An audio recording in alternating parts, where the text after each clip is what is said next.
മക്കളെ എനിക്ക് വയ്യടി, ഒന്ന് ഹെൽപ്പ് ചെയ്യുന്ന പറഞ്ഞ ഞങ്ങൾ ഒന്നും പറയാതെ വന്ന് ഹെൽപ്പ് ചെയ്തേനെ.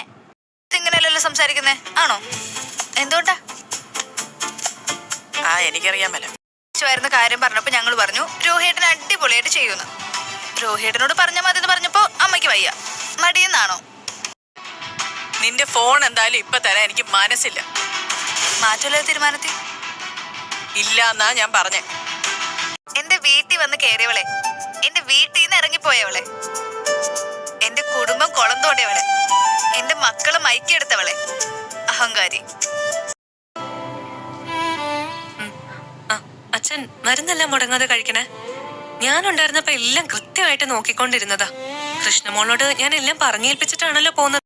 മേനോ ശരിക്കും നല്ലൊരു അച്ഛൻ തന്നെയായിരുന്നല്ലേ? അതെ, ഞാൻ കൊതിച്ചിട്ടുണ്ട് അച്ഛൻ മതിയായിരുന്നു എനിക്ക് എന്റെ അച്ഛനായിട്ടെന്ന്.